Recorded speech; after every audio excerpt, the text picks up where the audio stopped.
All right. Good morning, good afternoon, good evening. Welcome to Age Capture Live. I'm your host, Harry Bridgeforth, and today I have a very special guest. I have a filmmaker, producer, special effects artist, master, Mr. Joe Castro. How you doing, sir? Harry, how you doing? Thank you so much for having me on the show. Awesome. I'm doing great this evening. How about yourself? Good, good. I finally got you on the show. I've been Oh, trying. I know you're busy. For those who don't know, Joe has worked on like every level for decades now on different films in terms of creature features, special effects, action sequences, producing, directing, writing, even acting. So we're gonna pick Joe's mind a little bit about a lot of the stuff that he's worked on, and then also some personal questions in the shotgun questions, and then we're gonna also do a closing for plugs, and then we'll be good to go. Okay. sounds fantastic. It's an honor to be on the show, and I just want to let you know that what you do and what other podcasters and interviewers do for our genre and for independent filmmaking is vitally important, and we appreciate you very much. Thank you so much. Thank you. It means a Absolutely. lot coming from you, like beyond words, bro. Because, like I It's said, I'm a big fan. I was trying to get you on the show, and I knew it was like you're running around. I'm running around. I'm like, okay, I finally got him. So I'm like, okay, let me get him. Let me so get him. So that's awesome. So we're gonna go into the questions. Okay. So the first question, obviously, for those who know that you work in special effects, how did you get into special effects in film? that is a great question. How did I get into special effects and filmmaking? Well, the people that really know me and that grew up with me know that when I was 7 years old, my father was babysitting me on a weekend because my mother was away on a trip with her work friends, Mhm. and he sat me down in front of the TV. It was the first movie I ever saw all by myself. I was 7 years old. It was 1977. It was Okay. Saturday afternoon, and it was like 1 in the afternoon. And he said, "Son, I'm going to go outside. I'm going to work on the ranch, and I want you to sit here. I want you to watch this film. You're going to like it." And like all good fathers, my father really knew what I liked. Mm. He knew I liked dragons. He Yep. knew I liked dinosaurs, and he Mm. knew that I liked being creative, with crayons and markers and paint, finger paints and all that Colors and stuff. stuff. Yeah. Yeah, yeah, yeah. So he sat me down in front of the TV and he made me watch Godzilla versus the Smog Monster all There by we myself. go. There we go. And it was like my whole world opened up. I mean, like literally, it was like a whole new way of looking at life, to be honest with Mm. you. And when the movie was over, my dad came back inside the house. He was literally outside splitting wood. I grew up on a goat ranch in Helotes, Texas. He came Nice. back inside the house when the credits were rolling, and he said, "Son, how did you like that? Did you like that?" And I said, "Yeah, Dad." I said, "What is this? How do they do this?" And he Mm. said, "That's special effects, son." And we watched the credits roll at the end, and Yeah. there it said like special effects, and Like it a had the thousand man's name. people. Yeah, yeah. Well, it was this famous a Japanese special effects artist who made the Godzilla and the sets, Yeah. and Yeah. it Yeah. was also that. So there it was, and I was like, "That's what I want to do. Dad. That's what I want to do for the rest of my life. I want to do this." And he That's knew it. wild. He knew it. And from that moment on, I've just been, I've moved with purpose. Hmm. And I've moved with purpose through for everything, and everything has kind of been based on that, and helping Been others as successful. well. That's And the they've main been thing, right? have some main successes, but Yeah. so my dad instilled in me, purpose, and also the purpose to help others, Hmm. as I move through with these talents. It's Hmm. always been really important to me. Yeah. That's what's up. Awesome. I love seeing that a lot of times. Um, I guess overall with artists, like being an artist myself, you know that you have to do that, and I've had other artists on. It's kind of like it's very tricky to find the realm of where you can succeed in life and provide for yourself in your art.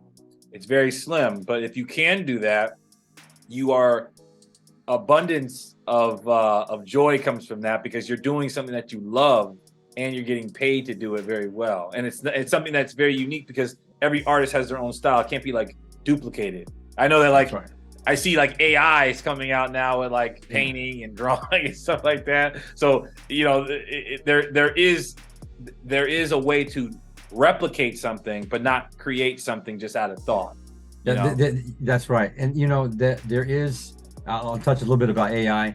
Mhm. You know, it kind of like when it first hit, like about like even like 2 months ago, it Yeah, was yeah. like everybody, and now there's something about it that is a little what's the word I'm using? Like it's a little not false, but there's a little something fictitious about it when Yeah. you see it. There's a little, you know It what I mean? looks it looks too good sometimes. It's like Yeah, you're missing the element of like the perfection of the imperfection. that's You know what I right. mean? That's right. Yeah, yeah, yeah. I And noticed that a so, lot with the yeah, videos and the painting. yeah, It's like, if your mind could create that from, I guess you gain as a human, you gain more respect for a person that creates something like that versus a computer. I don't know that's why. right. It's more like a generic copy of the Yeah, real yeah, thing, as of the real opposed to thing. like the generic brand instead of Hmm. the real Yep. brand, right? Yeah, yeah, yeah. Yep. And Totally. then there's still something like there's some joy and magic. Like when Hmm. I take on a project, I like to work very closely with the directors when Yep. I design something. Like Hmm. they'll hire me on. I signed on to the project before I do any design work, and Yep. then I will begin to work closely with the director. You know, they'll tell me what they want it to look like. I'll Hmm. send them some examples. We kind of play back and forth till they get exactly what they want. That way, Wow. there's no surprises when they show up on set. People love that. Yeah. People want my bosses. They want consistency. It's great to be. It's amazing. It's great to be a great artist, but it's Hmm. also great to be very consistent Distant. about the Yep. things we do, Yep. and the people, expect love that, and they love to, and Hmm. they can expect that, Yep. and that's also very helpful, you know. They love like that level where they know, okay, well, Joe's gonna give me this. Me and him have to get to, especially someone that has worked with you before. We have to get to this particular character, but I know the quality at the end of it is gonna look like this, so I can guarantee that this is gonna be a good shot. It's gonna be a good, whatever, good scene. But it's just up to me and him to make it whatever character we want. So it's Right, kind of right. like, it's like kind of like when you go to a fast food restaurant and you go to a high end restaurant. The quality of the high end restaurant doesn't take away from what you expect. You expect to get fed. You expect for it to taste a certain way. But if you go to the fast food restaurant, but it's the quality. It's not Yeah, going to be good. Your yeah, stomach ain't going to feel good afterwards. But you're going to save some money. So it's kind of like you have to know where you are in the realm of being your artist. And then I like, even for me, I guess one of the things that I still to this day have a struggle with sometimes is like overcharging or like charging people a certain way for your talents. You know what I yeah, mean? yeah, yeah, Because they yeah, yeah, can't really get it from somewhere else. They can get like someone else's talent, but they can't get yours. yeah, Where yeah, do you yeah. where do you feel like do you what is the need? What do you think you need to be a good like FX or special effects professional? Not just the artist itself, not just making it, but like Yeah. actually getting jobs doing it. Yeah, yeah, that's a good question. Mhm. So yeah, but and this has come over years. Like Yeah.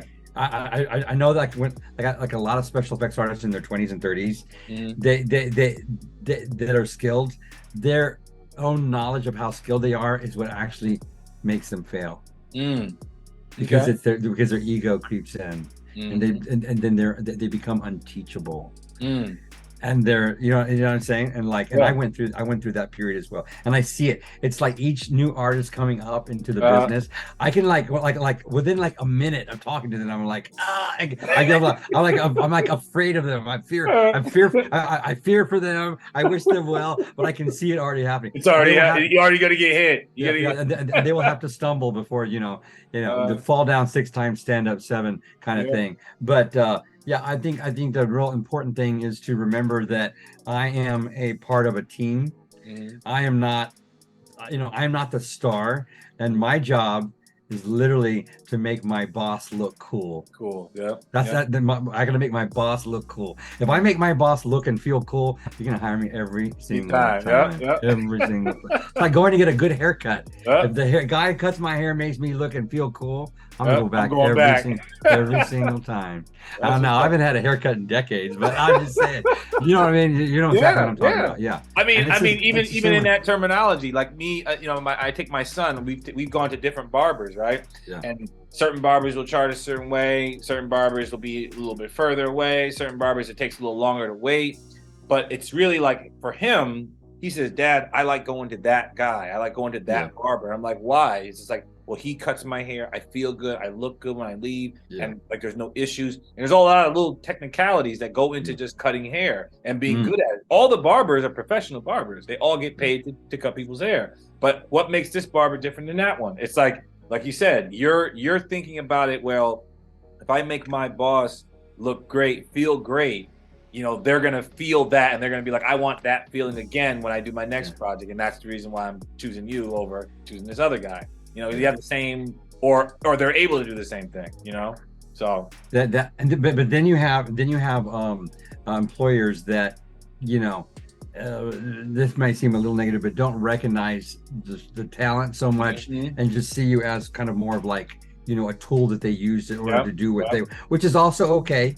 But and then leaning a little further into it, because I've seen all the different scopes. Like right now I'm working with an amazing director. His name is Chad Farron, and Chad literally knows exactly how to hone my skills to do exactly what he needs to do. And it's just, knock on wood, it's one of the best places to be in as an artist, as a special effects artist, working with Chad Farron. But then we have other directors I work. Then there's some that see me like, there's no other nice way to put it. yeah, I'm their gardener. yeah, it's like you're a tool. You're I'm their gardener. You're a means to something that can be solved. Right. I'm their gardener, and if I give them what they want, they will be disappointed because they don't know what they're missing.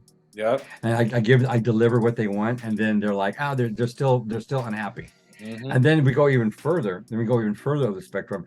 We have directors and producers that are, and we talked about this before the meeting started, kind of sociopathic and ego driven, and they operate in fear that what you're doing will upstage what they're doing. Yeah. And they will literally trim what you're doing or hide. They don't want you to. They don't want you to make it. They don't want you to shine. They don't want you to shine because you'll upstage what they've done in the film. It's sad, but it's like we were talking before off camera. It's like Pete. That's a sickness that a lot of people, or you would think that it's not like a common thing, but a lot of people have that, and you start picking up on it. The more you do something, and the more you notice when like people aren't like supportive of you, you start seeing people like when you do it, they're not happy. It's like, why are you bothered by me getting better? If it's especially if you're like around me, or you're part of my group, because you should be happy because you're going to get better. I would assume that that's the way it would work. Why would you be mad that I'm getting better, or it's making certain things, So there are two fears in this world. Most people don't realize that, because the human needs are so like simple, right? And we humans complicate everything. We have, and the two fears that we operate under are the fear of not getting what I want, not what I need, but what I want, or losing something that I have. And in 95 to 99% of cases, none of it ever happens. None of the fears ever happen. That's why it's a fear. It's false evidence appearing real, right? And but people operate on that. They make decisions function their whole life. And I think you're right. It's like it's very seldomly is it like you use both, like you're affected by both, but you definitely are affected by one or the other, I think. And especially now in this generation, this is it. This generation now is even worse, because it's like you have accessibility to so many things that you're not ready to get. Like technology allows you to be close to people that you would have probably never met in real life or beforehand. You have the internet, which has literally everything that you need to learn, anything that you want to find. You have no excuses anymore. You have no excuses. No excuses. No excuses. And to bring that back to like working with directors and doing what I do, it's what I've learned is, as long as I remain teachable, make my boss look and feel cool, and do not operate on the basis of fear, which means just keep moving forward regardless of what happens. Everything has been already set in motion, you know. Yeah. And I've been doing this. This is my 40th year. I got my first paycheck when I was 12 years old as a special effects artist, and I made a full-scale rubber mask when I was 12 years old. I'm 52 now. I'll be 53 this year, and so I've been doing this for 40 years. I've seen all of it. I've literally seen it all. Yeah. You know, I worked on a Harry Potter movie. I worked on a $2,000 movie. Yeah. I've been all areas of the spectrum, and I've seen it all. You know, and you just got to keep moving forward. For the people that don't know, definitely, like I said, you got to look this guy up. He's been on everything, like everything. And with that comes a lot of knowledge. You know, I mean, that's the reason why. Even before when we were talking. Just to be like a person like you and you're very like humble in the sense that you want to help somebody else. A lot of people, they get to your level and they're like, oh, you know, I'm not giving any of my secrets away. I don't want to help nobody. I need to get mine. And that's the other temperament, right? Nobody wants to help anyone. Right. Well, they're operating on the idea of the fear of losing something that they have. They're going to lose their place or not get what they want, even more for stardom, more fame. Oh, if I tell you my secret, you will use it and you'll get ahead of me. Yeah. You know, as opposed to just remaining teachable, because I don't know everything, which means if I continue to learn, you know what I mean? You'll always be ahead. You're always learning something else. You always learn something there. Just keep going. And also, I learn from other people. You know, I mean, I've had some amazing teachers over the years. Tom Savini, great special effects artist. Rob Berman, which was part of the Berman family. His father did all the most amazing 80s horror films. And then you know, I've taken classes with a lot of the major sculptors here in Hollywood and Los Angeles. So you know, I just remain teachable, you know, and keep moving forward. So did you ever meet Rick Baker? I met Rick Baker once at a Halloween party. Yeah, I was at a Halloween party, and my husband and I were there, and we were dressed up as demons, and we had this. I had this demon penis coming out of my pants. I think you showed that picture. Wasn't it like well, I don't have a picture of that one on my Facebook page, but I had this. You know, it was some character. Yeah. I have a couple of them like that. And he came right over to me, and he just had to touch it because he wanted to know. I want to know what that thing's made out of. You know, he probably had a couple of drinks in him too. Yeah, he's done. It was like 1:30 in the morning, whatever. He came over, but that's how I met Rick Baker. He's a great man. He was very kind, very humble, and very approachable. And you know, it couldn't have been a better way. And very inspired by his work. And yeah, man. Like if you know any type of FX, most people, they know Rick Baker. You know, to some. Yeah, he's a household name. Yeah, he's a household name. So yeah, he's a household name. But going into that, who is your favorite FX artist, and how did they inspire you? Oh, that's a very good question. Well, you know, I can't pick a favorite one because a lot of the men that have inspired me have were very personal with me, and I've had some personal relationships with them. So I can't pick just one, but I will throw out a couple of names. Well, the first one I'd like to throw out is a man named Herschel Gordon Lewis. Okay. And Herschel Gordon Lewis is the man who is responsible for creating the very first slasher movie ever made. And most people don't know that. You can ask a horror fan, what's the very first slasher movie ever made? And they'll be like, you know, the Texas Chainsaw Massacre. Or they'll say Psycho or something like that. No, it's Herschel Gordon Lewis's Blood Feast, and it was made in 1963. It was the first color film that exploited blood in the motion picture industry. And you know Joe Bob Briggs Drive-In. Joe Bob Briggs will tell you it's Herschel Gordon Lewis. You know, he's the man that made the first slasher movie, and he's considered the godfather of gore. So in his very first slasher movie ever, he wrote the film, he directed it, he actually filmed it. He filmed it. He scored all the music to it. He edited it. And he created all the special effects. Wow! And he created all his own original blood formula. So you got a nice check. So he made Blood Feast, and you know, from that spawned this splatter slasher cinema kind of thing. And the reason why it's the very first slasher movie ever is because it is the first storyline that goes like this. A deranged killer stalks innocent victims one by one, and he kills each of his victims on screen in a horrific death. Yeah, on screen. yeah. Plays it. And then at the end of the movie, the killer dies at the hand of the hero in an even more horrific More gore. on-screen Yep, death. yep. Now, what's that storyline? That's the storyline of every slasher movie ever made. Yep. And that's what Yep. Herschel did. So they used that blueprint, and because that was successful, they say, okay, this is a genre now. And a lot of people they don't know, like, you know, they break it down. Was this like horror? But like horror has different elements to it as well. Like you said, like there's slashers, there's thrillers, there's dramas. You know, there's a lot of different pieces of the horror movie. Monster features or creature feature, right? So there's a lot of different pieces to it. You said there was a couple of them. So so you got that. You got him, Tom Savini. Tom Savini used to, I know that. you know, back in the day, and when I was 12 years old, the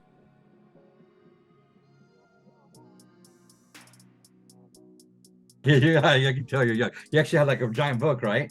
And in that book was like everybody's phone number in the city. Oh, literally. Wow. You didn't know that, huh? That's a phone book. There's a phone book. And yeah, I'm not that young. And in the front was the white pages. Yep. And had the yellow pages were the business pages. Yeah. And if you had, you know, if you had a phone and you had it listed that you were in the white pages, then you could open it up. You could look in the white pages, right? So what you could do is you could call any city in America, and you dial, you know, the area code and 411. And then the 411 operator in that city would pick up. But and could link and then send you to something. You say 411 operator, how can I help you? And I'd be like, I call like Pittsburgh, and I'd be like, may I have the phone number to Tom Savini? Now, how do you spell his last name? Savini. And then they gave me Tom Savini's home phone number. Oh, that's 12 years old. So I called Tom at home and asked him how you does, how you do this, how do you make blood, how do you load. And he was cool about it. Oh, he's totally cool about it. Yeah, See? I talked to him. Yeah, you know, and so Tom was one of them, and then of course Rob Berman, a man that I've studied with, recently become friends with. His father has influenced so many people with so many films. It's just incredible, and his whole family. You know, even his brother Barney Berman works as a special effects artist. His mother Sandy Berman opened Berman Industries, which was the company that supplied all the special effects materials to all the special effects artists all over the city in Hollywood. And but he's an amazing skilled artisan and teacher, and I've learned so much from that man. It's one of my greatest moments to be able to learn from him and be with him in his studio and watch him work. And so him, and I also want to say let's see, Brian Wade, who's an amazing sculptor. Brian worked on John Carpenter's remake of The Thing. Very kind, very talented man. There we go. With him, and Don Lanning also is a sculptor. He's worked on so many films that you've seen. Probably I can't even begin to tell you. It's off the top of my head. I know he worked on one of the. He did the new Lost in Space series. That robot. Okay, the new one. Lost in Space series. Yeah, and I think he worked on the new Hellboy film that came out 2 years ago. Just all the big stuff. But do you feel like? Amazing. Do you feel like a lot of the stuff now? Is there any challenges for FX artists as the technology changes? Like, for instance, I had a couple of guests on. One of them was like I have a friend, a pastor, Frank Turner, and he was saying I asked him the same question about technology, and he was saying that a lot of times now the problem with technology is like everyone has a platform, everyone can showcase something, but not everyone should be. So a lot of times when you're like in his realm, it's like he's teaching about the Bible. He's talking to people about different religion and things like that. But the principle is that everyone that's doing that is doing it, but they're not all giving the same message.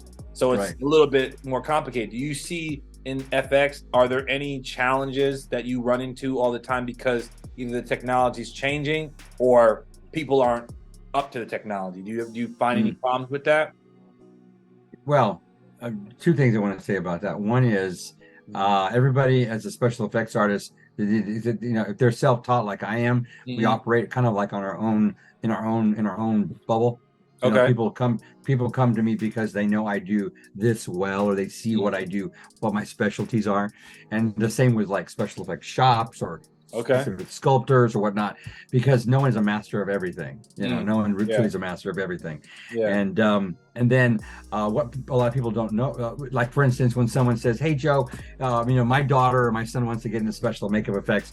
Can you give me some advice?" And this is the advice I give them. When I was 12 years old, and most special effects artists my age know exactly what I'm talking about. There was this book. It was called Cinemagic. It wasn't a book. It was a magazine.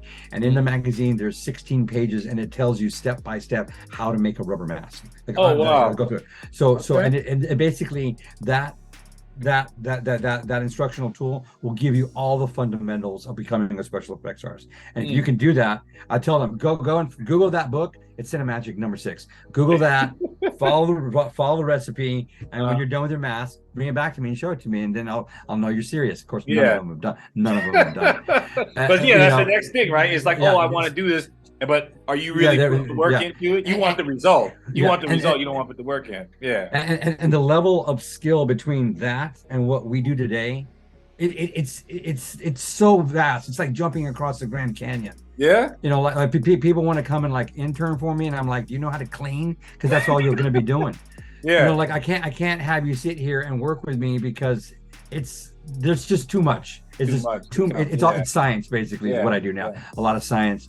And then the next thing I wanted to say about this whole like learning and technology and whatnot, most people don't know this, but I actually do visual effects as well. So what I'll do is I do CGI. So what I'll do is whenever I design an effect with a director, there'll be times when I'll say, it would make this great if we did this, but then you allowed me to do this part with CGI and finesse it a little bit. And a lot of directors are kind of a little fearful of like, a lot of people want to like just shoot it out on set and be done with it, but they don't realize that if you take a little bit of the CGI and you finesse it, it just becomes an unspeakable, like unimaginable effect that no one ever dared even imagine.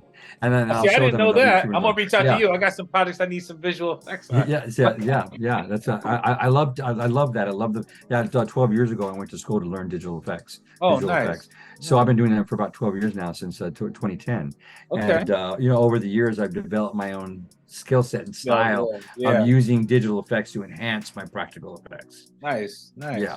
Okay, so we gonna have you on this show and talk about that too. Okay. For this one, we gotta do the special effects. This is the last question for this. This second to last. What's the hardest creation you've ever made? What was the hardest one? Yeah, that's a good question. What's the hardest special effect I've ever made?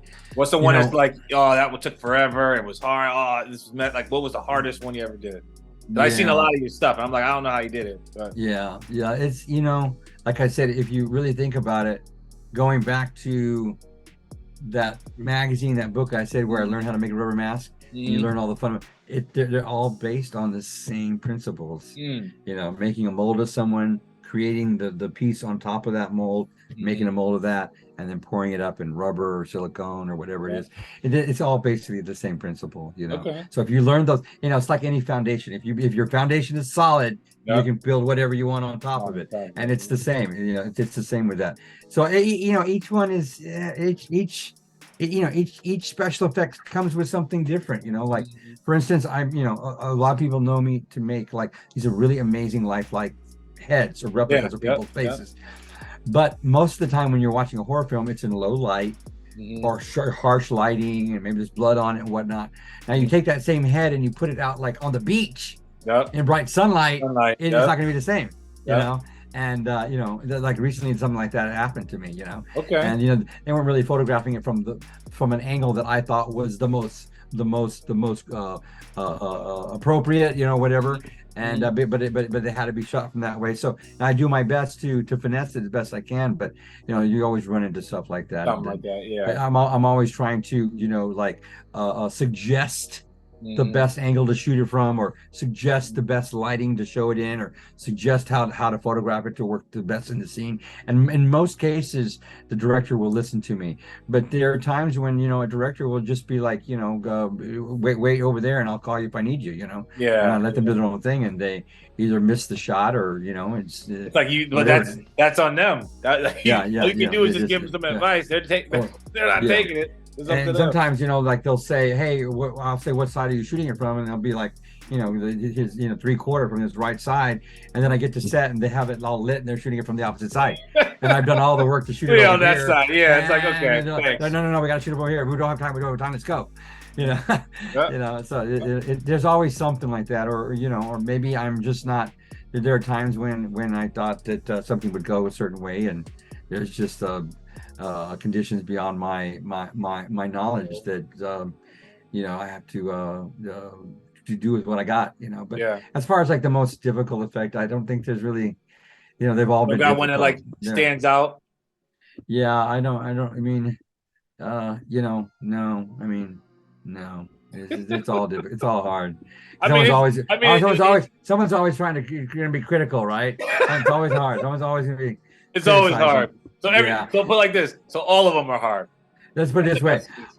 Someone said, I want his head to explode, but we're gonna do it in this set, and you can't get blood anywhere. It's like it's like, okay, you want the head to explode? What are we talking about? Yeah.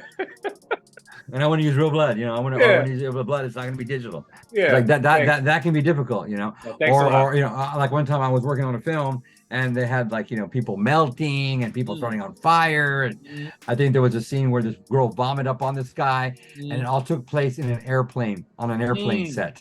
But I couldn't get any goo. I couldn't get any goo or blood anywhere. Wow. So that that's challenging. That's challenging. How messy can I make it? Not too messy. Can't pour any blood in here. Does that blood drip?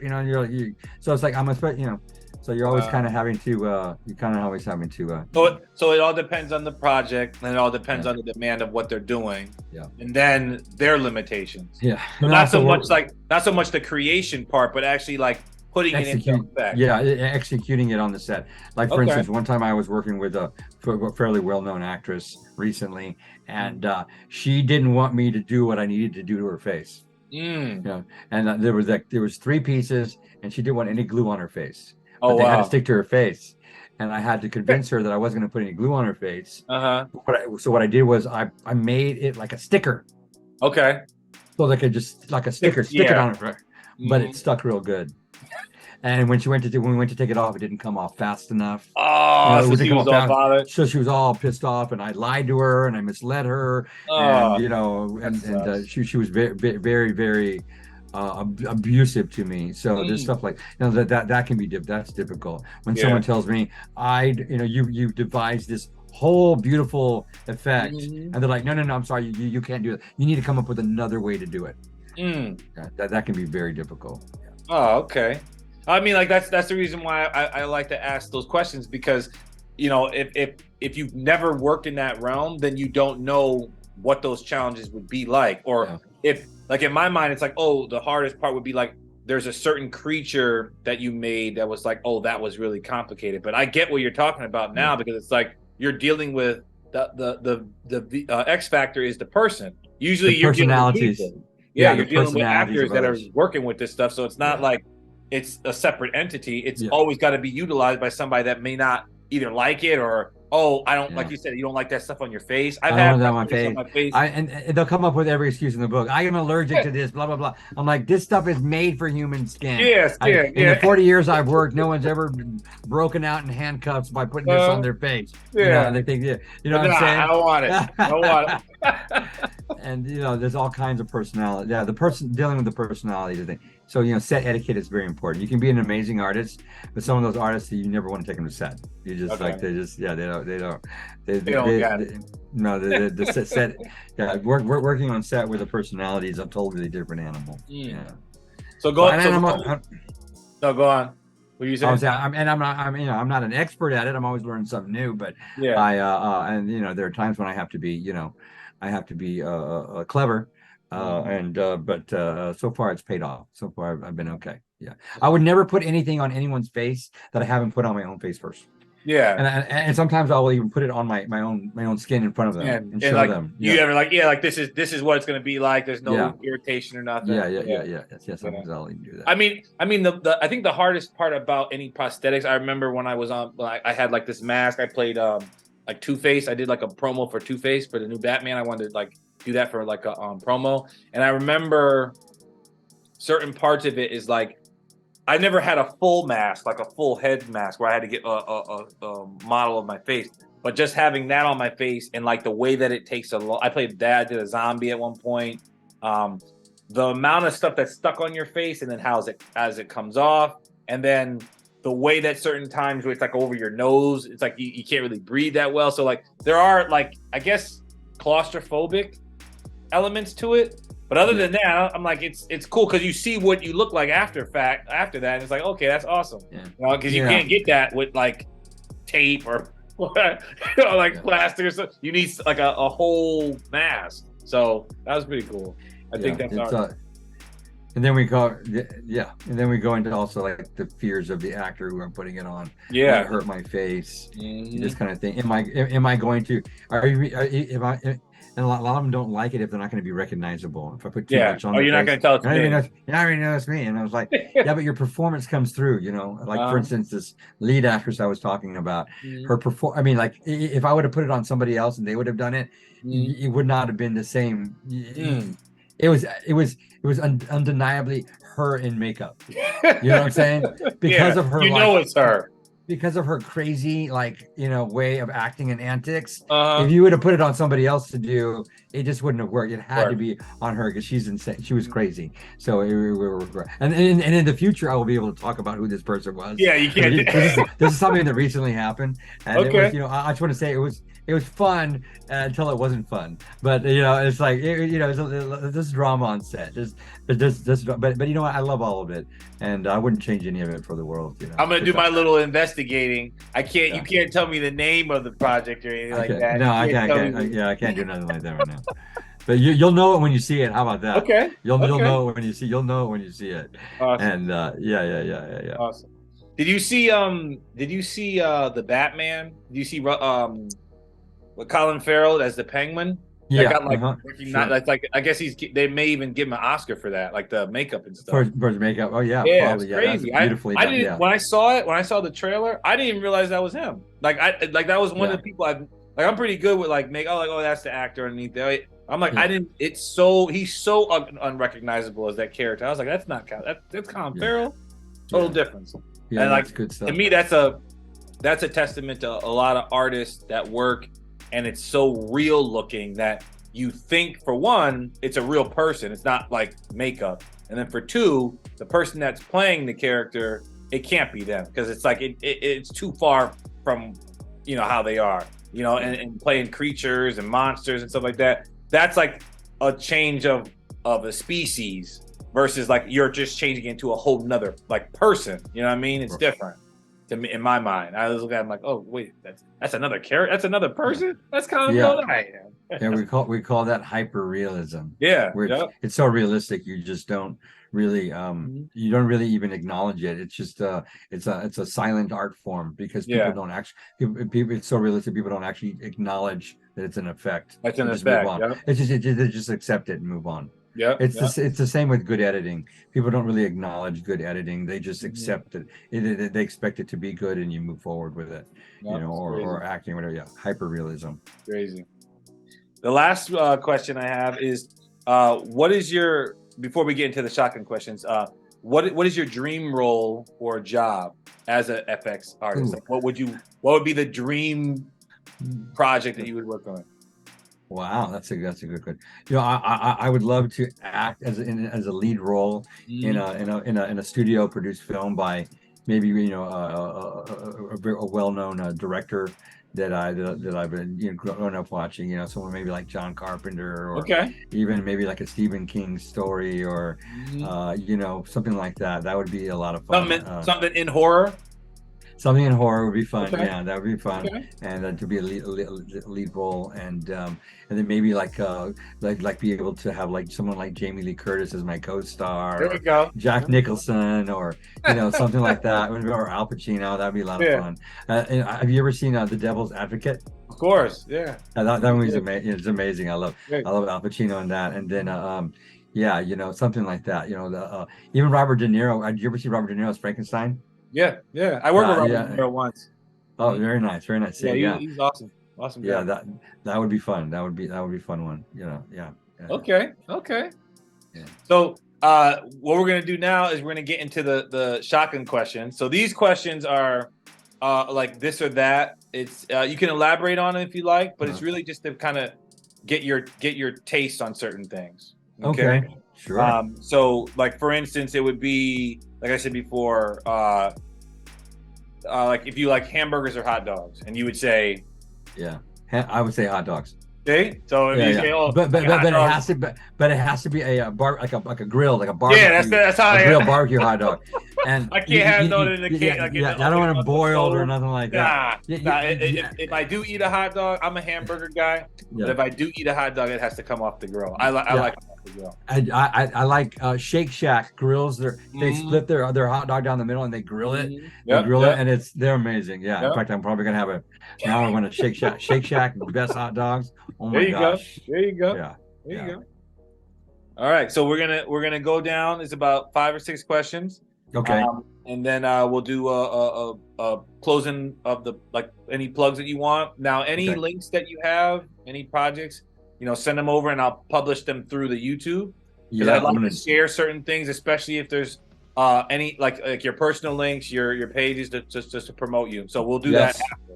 All right. Yeah, I just sent you the link to my website. Okay, everything's I got there. it. Like my entire career's there. If you want to go and take a look at, all my credits and movie posters and behind the scenes stuff on my website. Yeah. Yep. These guys, like any of the audiences that are fans that are interested in something like that, like I said before, Joe has everything. He has everything that you would think of. So if you need, you can ask me questions through the website, and we can discuss projects and whatnot. JoeCastroFX.com. Yeah. Nice. Okay.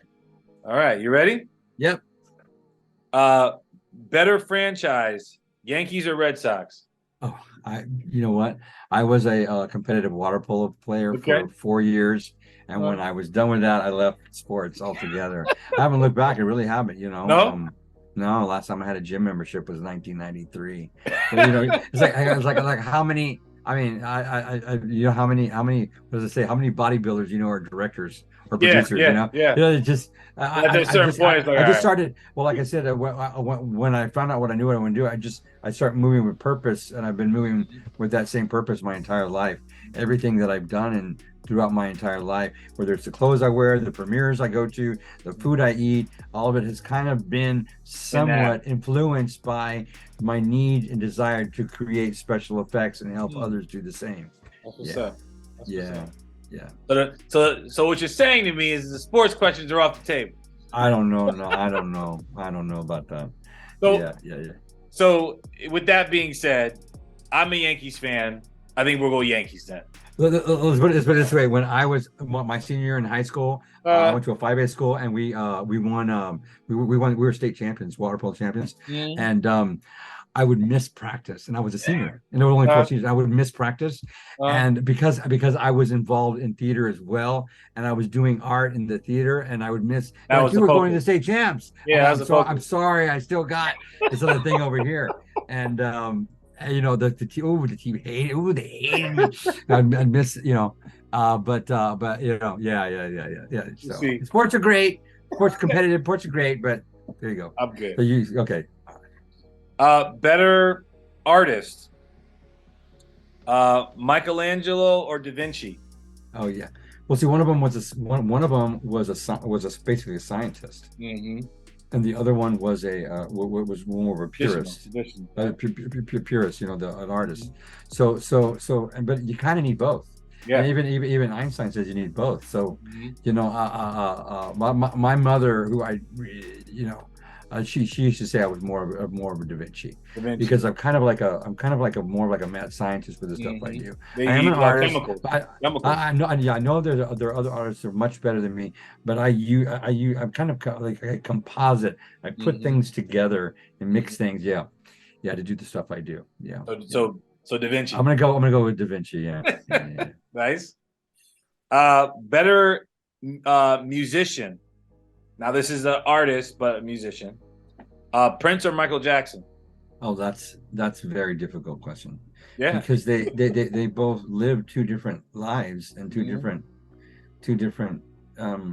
One is yeah. more like a person that a musician with instruments. Yeah. The other one is a performer with his voice. But they both could sing. They both, are good performers. But it all depends on who you like. Yeah, yeah. They both you just had like two different journeys, different paths. And I saw Prince. I've seen Prince in concert. I saw him in concert when he was alive. But I never saw Michael Jackson in concert. But yeah, no, they both were major influences growing up. I mean, I grew up in the '80s, so Yeah.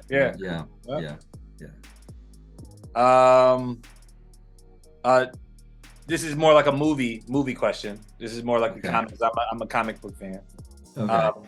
Marvel or DC? Oh, that's easy. I don't know any. You couldn't tell me one thing about either of them. I wouldn't be able to tell you who was where, what, up or down, left or right. No. No. No. I mean, there's just you can just mix and match them all together. You like Superman? It's like salt and pepper on your steak. All right, so this is the easiest one. Everyone knows Superman. Right? I know. Yeah. I know Superman and Batman are in the same universe. Yeah. See, See. No, I know. I know enough, but you can't. I mean, it doesn't really matter to me, because the reason why it doesn't matter is because I like the message of all.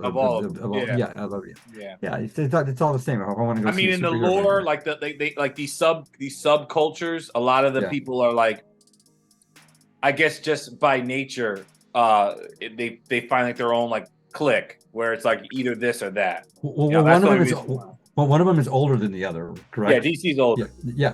And so you have these purists that are always loyal to the Superman and all that, and then you have the younger, basically younger people rebels. It's like asking, like you say, Madonna or Lady Gaga. I don't know if you know this, but like Lady Gaga fans. Madonna's fans are like at odds with Lady Gaga fans. Yeah. And there's no, absolutely. I've like literally lost friends over it. Yeah. Because I like, it's crazy. Well, see, now that you mentioned that, I can understand it, but I didn't know that it even, see, like, I mean, I didn't know that that existed. Yeah, but if we're being honest, Blondie was even the first one before that. And she was like rapping in her songs in the 70s before you even had it. What's that Rapture, right? In the Rapture, she raps in that song. She does that damn rap. So it's like like I said, it all depends on the person, and it all depends on like where they want to fall in. Like you're saying, a lot of times, depending on the topic or depending on the group, it all depends on like you said before. Like if it's something that you like, you can favor this or that. If it's something that's kind of like neutral, you kind of I don't want to get involved in that group. So it's like it's like ultimately what I've come to learn over my years working entertainment is either the artist or the art form entertains you or it does not. There's no such thing as good or bad art. Somewhere in this world, someone loves something that you despise. That's art, and vice versa. Someone despises something that you worship. And that's just the human nature. I mean, that's why we have yin and yang and X and Y and all that stuff, because that's just the way the world works. If not, it would be very bland. It would be very, very bland. That's a beautiful way to put it too. The world would be very bland if it wasn't for the opposite. Absolutely. So, the last question is more of a scenario. Okay, so you go to a bar. And you get a drink, and someone bumps into you. The person bumps into you, they want to fight you. Right? You have no choice; you have to fight them. But There's two other people there at the bar, and you get to choose one person to help you fight. Other person that you don't choose goes to your opponent. So it's 2-on-2. Okay. You get to choose one of these guys, but the other guy gets the other guy. Okay. Okay. Are you gonna go with Mike Tyson or Muhammad Ali? Well, but when Mike Tyson? When Muhammad Ali? the worst Mike Tyson at the prime of their career, the best version of both. I think skill will overpower brute strength because I've taken down some big people. Okay. I've hurt some big men, and skill will overpower brute strength. So I'm going to go with Muhammad Ali. Yeah. There we go. Yeah. Nice. It's true. I mean, definitely.